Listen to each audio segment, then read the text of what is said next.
going on, Jerome's? So the Minnesota Fighting Vikings are 4-0, and one of the main storylines of the season has been the resurgence, the boop, boop, boop, boop, the bringing back to life evanescent style of a quarterback slinging Sam Darnold, a.k.a. America's quarterback, written off as a draft bust, and Kevin O'Connell, the Minnesota Fighting Vikings, come here, baby, just like, a huge hug for the pride of USC, getting things done, and Kevin O'Connell is a certified quarterback whisperer. I mean, let's be honest here. You got the best out of Kirk Cousins, got the best out of Nick Mullins and the Passionate in 2023, and now it's looking good. Also makes you feel good about J.J. McCarthy whenever it finally is the kid show. But long story longer, Pete Prisco, who, I don't know, man. I feel like sometimes he's short with his team, sometimes not.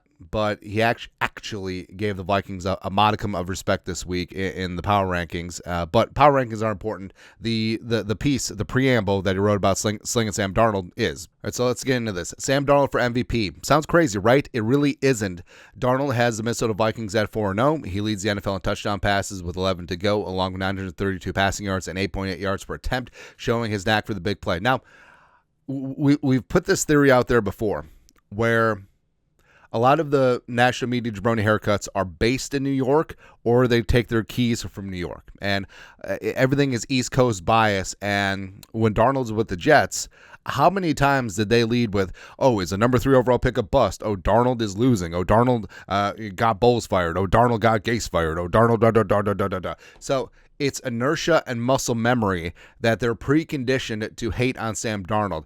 Every time they see Ginger Jesus, they're like, garbage. So to a degree, I empathize, I commiserate, but they wrong. They're wrong. I'm glad to see that people are coming around, though.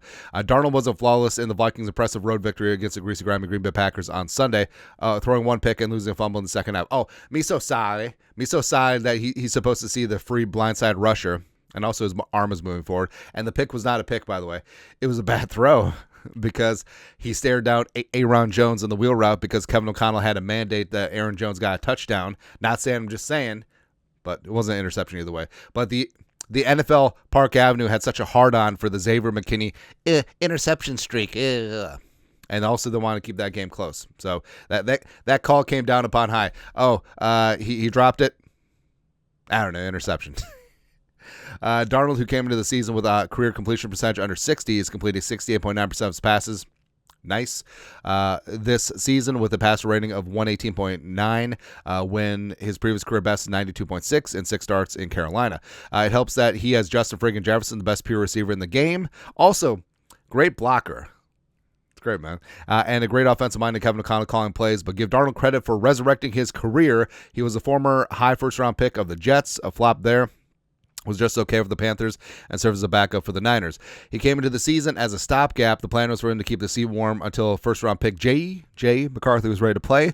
When McCarthy got hurt in training camp, but really last November at Michigan, it was in the Penn State game. It was Darnold's job, and he's made the most of it. Where would the Vikings be without him?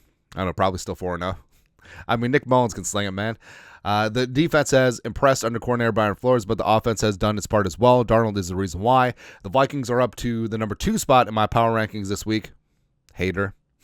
As they head to London to play the Jets, which makes it a revenge game of sorts for Darnold if you believe in those things. Now, Kevin O'Connell definitely believes in those things. So I worry and I implore Kevin O'Connell, don't try to do too much this week, right? Just win the game. Call the game, just like whatever, because I understand Darnold, revenge game against the Jets, right? They gave him zero chance to succeed, and they traded his ass. And also, I understand Kevin O'Connell with the Jets. They cut him, effectively ending his NFL career. You know, Mike Tannenbaum cutting him before he had a chance to sit down in that room and basically telling him his football sucked and that Kellen Clemens was better. I understand all those revenge motifs. Just call a game. Just call a game. Look. O'Connell doesn't get his due for his bright offensive mind. I feel like people are coming around, which is kind of nice. But he also should get his props for the way he calls games. The man isn't scared. Take Sunday. Darnold had 2 blunders in the second half, which had many probably screaming that he was turning back in the old Sam Darnold. He let the Packers back into the game. Well, like again, the blunders. So the interception that wasn't an interception. Yes, it was a turnover where they play. And then the blindside fumble. Hey, you know who hangs onto that football? Nobody. You have a blindside blitzer getting a free shot at you, and also his arm is moving forward, by the way. Like, no one hangs onto that football. I mean, if that happens to Mahomes, they deport the left tackle. That's it. I mean, it's just ridiculous. So you're putting don't you put that evil on me, Ricky Bobby. Putting the blame on Darnold for that? It's stupid. So what did O'Connell do after Darnold's fumble led to a point-blank touchdown for the Packers? They made it 28-22. He let Darnold throw it on 6 of the next 7 plays as the Vikings got a field goal to make it a 9-point game. A coaching scurred, not in Minnesota, which is why Darnold is playing his best football, which is fair. And I love how aggressive Kevin O'Connell has been as of late, and it feels like there's a rhyme and a reason for things now. It felt like, first 2 years he was just sort of figuring things out. Sometimes he'd go for it just to go for it, but I do think that they're growing and showing together. Spinning it forward, what does it mean for the long run? What if Darnold were to win the NFL MVP and take the Vikings to a Super Bowl? Give him all the money. I don't care. It's not my money at that point. Just give him the Dak contract. Do not care at all.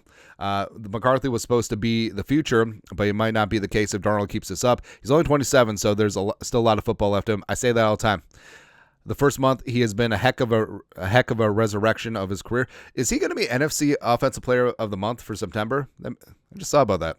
If he just might end up being the league MVP, something few, if any, saw as a possibility, and that's fair.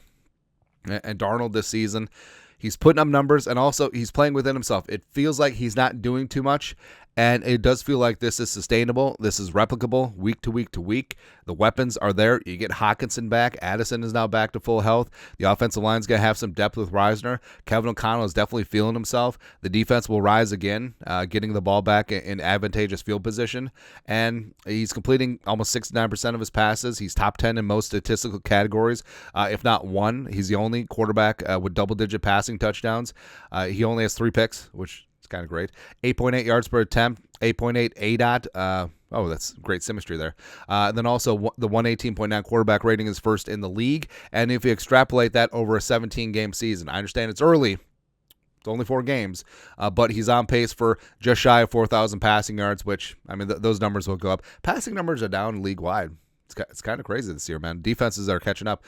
47 touchdowns, which would be first by 8. Dak had 39 to lead the league in 2023, and the 118.9 quarterback rating would be first by 10.7 points. So, I mean, Darnold is putting up numbers. The Vikings are rolling, and I mean, there certainly is a possibility that Darnold wins the NFL MVP this year. Now, do the Vikings roll with the NFL MVP?